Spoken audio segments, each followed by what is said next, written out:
Rice ಪಾರ್ಕ್ನ ಮತ್ತೊಂದು ವಿಡಿಯೋಗೆ ನಿಮಗೆಲ್ಲರಿಗೂ ಸ್ವಾಗತ. ನಾವಿದ್ದೀವಿ ಟಾಟಾ ಮೋಟರ್ಸ್ನ ಈ ಒಂದು ಸ್ಟಾಲಲ್ಲಿ ಆ್ಯಂಡ್ ನಮ್ಮ ಜೊತೆ ಇದೆ ಹೊಸ ಟಾಟಾ ಸಿಯರಾನ ಈ ಒಂದು ಕಾರು. ಸೊ ಅದಕ್ಕಿಂತ ಮುಂಚೆ ನಾನು ನಿಮಗೆ ಇನ್ನೊಂದು ವಿಷಯ ತೋರಿಸ್ಬೇಕು. ಅದು ಬೇರೇನೂ ಅಲ್ಲ, ಈ ಸಿಯರಾ. ಸೊ ನಿಮಗೆ ಗೊತ್ತೇ ಇದೆ, ಮೊದಲು ಇಂಡಿಯನ್ ಮಾರ್ಕೆಟಲ್ಲಿ ಈ ಸಿಯರಾ ಅನ್ನುವಂಥ ಒಂದು ಟಾಟಾ ಕಾರು ಬರ್ತಾ ಇತ್ತು ಆ್ಯಂಡ್ ಇದು 2 ಡೋರ್ ಕಾರ್ ಆಗಿತ್ತು ಆ್ಯಂಡ್ ಹಿಂದ್ಗಡೆ ತುಂಬ ಜಾಸ್ತಿ ಸ್ಪೇಸ್ ಇರುವಂತಹ ಒಂದು ಏನು ಹೇಳಿ ಸೀಟ್ ನಮಗೆ ಇದೆಲ್ಲ ಸಿಗ್ತಾ ಇತ್ತು. ಇವಾಗ ಅದನ್ನ ನಿಲ್ಲಿಸಿ ತುಂಬ ವರ್ಷ ಆಗಿದೆ, ಬಟ್ ಇವಾಗ ಮತ್ತೆ ಮಾರ್ಕೆಟಿಗೆ ಟಾಟಾ ಸಿಯರಾನ ಇಂಪ್ರೂವ್ ಮಾಡ್ತಾ ಇದ್ದಾರೆ, ಅಭಿವೃದ್ಧಿ ಪಡಿಸ್ತಾ ಇದ್ದಾರೆ. ಸೊ ಅದರಲ್ಲಿ ಒಂದಷ್ಟು ಚೇಂಜಸ್ಗಳೆಲ್ಲ ಮಾಡ್ತಾ ಇದ್ದಾರೆ. ಹಳೆ ಟಾಟಾ ಕಂಪೇರ್ ಮಾಡಿದ್ರೆ, ಹಳೆ ಸಿಯರಾ ಕಂಪೇರ್ ಮಾಡಿದ್ರೆ ತುಂಬ ಚೇಂಜಸ್ ಇದೆ ಇದರಲ್ಲಿ. ಹೆಸರು ಮಾತ್ರ ಸಿಯರಾ ಅಂತ ಇದೆ ಅಂತ ಹೇಳ್ಬೋದು ಬೇಕಾದರೆ. ಅದು 2 ಸೀಟ್ ಆಗಿ ಎರಡು ಡೋರ್ ಆಗಿತ್ತು, ಇದು 4 ಡೋರಲ್ಲಿದೆ ನಿಮಗೆ. ಆ್ಯಂಡ್ ನಿಮಗೆ ತುಂಬ ಒಂದಷ್ಟು ವಿಷಯಗಳು, ತುಂಬ ಮಾಡರ್ನ್ ಟಚ್ ನಮಗೆ ಇದರಲ್ಲಿ ಸಿಗುತ್ತೆ. ಡಿಸೈನ್ ಎಲಿಮೆಂಟ್ಸ್ ಆಗಿರ್ಬೋದು, ಬಾಕ್ಸಿ ಶೇಪಲ್ಲಿದೆ. ಅದೇ ನಮಗೆ ಸೈಡಲ್ಲಿ ನೋಡುವಾಗ ಈ ಒಂದು ಯೆಲ್ಲೋ ಕಲರಲ್ಲಿ ಒಂದು ಕಾರ್ ಎದ್ದು ಕಾಣುತ್ತೆ. ಆ್ಯಕ್ಚುಲಿ ಇಷ್ಟೊಂದು ಕ್ರೌಡ್ ಇರುವಾಗ ಕ್ರೌಡಿಂದ ಸ್ಟ್ಯಾಂಡ್ ಔಟ್ ಆಗಿ ನಿಲ್ಲೋದಕ್ಕೆ ಮೇ ಬಿ ಟಾಟಾದವರು ಈ ಒಂದು ಕಾರಿಗೆ ಯೆಲ್ಲೋ ಕಲರ್ನ ಕೊಟ್ಟು ಇಲ್ಲಿ ತಂದು ಇಟ್ಟಿದ್ದು ಇರ್ಬೋದು, ಹೇಳೋಕ್ಕಾಗಲ್ಲ. ಇನ್ನೊಂದು ವಿಷಯ ಏನಂದರೆ, ನಮಗೆ ಫ್ರಂಟಲ್ಲಿ ಸಿಯರಾದ ಒಂದು ಬ್ಯಾಡ್ಜಿಂಗ್ ಸಿಗ್ತಾ ಇದೆ. ಅಂದರೆ ನಮಗೆ ಸ್ಕಫ್ ಪ್ಲೇಟ್ ಒಂದು ಸಿಗ್ತಾ ಇದೆ. ಫ್ರಂಟಲ್ಲಿ ನೋಡಿದ್ರೆ ನಮಗೆ 3 ಕಲರ್ ಸಿಗುತ್ತೆ, ಯೆಲ್ಲೋ, ಬ್ಲ್ಯಾಕ್ ಮತ್ತು ಒಂದು ಸಿಲ್ವರ್ ಕಲರ್ನ ಸ್ಕಫ್ ಪ್ಲೇಟ್ ಸಿಗುತ್ತೆ.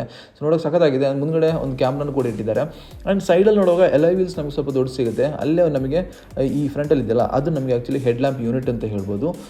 ಸೊ ಇದಿಷ್ಟು ಇದರ ಒಂದು ಫ್ರಂಟಲ್ಲಿ ಸಿಗುವಂಥದ್ದು. ಆ್ಯಂಡ್ ಸೈಡಲ್ಲಿ ಬಂದಾಗ ನಮಗೆ ಬ್ಲ್ಯಾಕ್ಔಟ್ ಆಗಿರುವಂಥ ಒಂದು ಓವರ್ ವೇಮ್ ಸಿಗ್ತಾ ಇದೆ. ಅದರಲ್ಲಿ ನಮಗೆ ಇಂಡಿಕೇಟರ್ಸ್ನ ಕೂಡ ನೋಡ್ಬೋದು.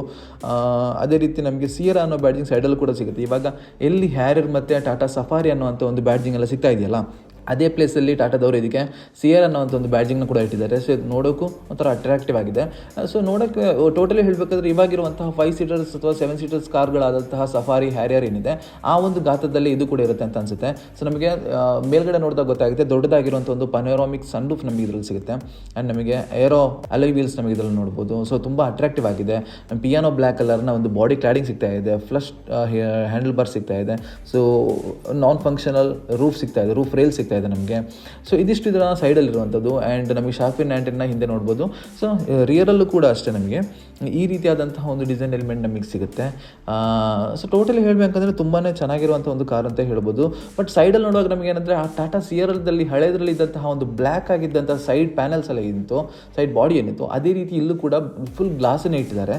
ಸೊ ಹಾಗಾಗಿ ನಮಗೆ ತುಂಬ ಜಾಸ್ತಿ ಏರಿ ಫೀಲ್ ಆಗುತ್ತೆ, ಸ್ವಲ್ಪ ಜಾಸ್ತಿ ಇದರಲ್ಲಿ ಸ್ಪೇಸ್ ಇರೋ ಥರ ಫೀಲ್ ಆಗುತ್ತೆ. ಸೊ ಆ ರೀತಿಯಾದಂಥ ಕಾರುಗಳೆಲ್ಲ ನಾವು ಅದನ್ನ ನೋಡಿದ್ದೀವಿ ಬೇರೆ ಬೇರೆ ಕಾರುಗಳಲ್ಲೂ ಕೂಡ. ಸೊ ಇದರಲ್ಲೂ ಕೂಡ ಅದೇ ರೀತಿ ಅಂತ ಇಟ್ಟಿದ್ದಾರೆ. ಇನ್ನೊಂದು ವಿಷಯ ಏನಂದರೆ, ಇದು ಆ್ಯಕ್ಚುಲಿ ಐಸ್ ಇಂಜಿನ್, ಇದು ಎಲೆಕ್ಟ್ರಿಕ್ ಅಲ್ಲ. ಟಾಟಾ ಸಿಯರಾ ಐಸ್ ಇದು. ಸೊ ಇದರಲ್ಲಿ ನಮಗೆ ಪೆಟ್ರೋಲ್ ಸಿಗುತ್ತೋ ಡೀಸೆಲ್ ಸಿಗುತ್ತೋ ಅನ್ನೋ ಮಾಹಿತಿಗಳಲ್ಲಿ ನಮಗೆ ಲಭ್ಯವಿಲ್ಲ. ಮೇ ಬಿ ಡೀಸೆಲ್ ಅಂತ ಅನ್ಸುತ್ತೆ, ಯಾಕೆಂದರೆ ಹ್ಯಾರಿಯರ್ ಆಗಿರ್ಬೋದು, ನಮಗೆ ಸಫಾರಿಗಳನ್ನ ನಾವು ಡೀಸೆಲಲ್ಲಿ ನೋಡಿದ್ದೀವಿ. ಸೊ ಹಾಗಾಗಿ ಇದನ್ನು ಕೂಡ ಮೇ ಬಿ ಡೀಸೆಲಲ್ಲಿ ಅವ್ರು ತರ್ತಾರೆ ಅನ್ನೋದು ನಮ್ಮ ಎಲ್ಲರ ಅಭಿಪ್ರಾಯ. ಸೊ ನಿಮಗೆ ಈ ಒಂದು ಟಾಟಾ ಸಿಯರಾ ಬಗ್ಗೆ ಏನು ಅನಿಸುತ್ತೆ ಕಮೆಂಟ್ ಮಾಡಿ. ನಿಮಗೆ ಬೇರೇನೂ ಅಷ್ಟು ಜಾಸ್ತಿ ಡೀಟೇಲ್ಸ್ ಗೊತ್ತಾಗಿಲ್ಲ, ಜಸ್ಟ್ ಇದನ್ನ ಶೋಕೇಸ್ ಮಾಡಿದ್ದಾರೆ, ಅದನ್ನು ನಿಮ್ಮ ಮುಂದೆ ಇಟ್ಟಿದ್ದೀವಿ.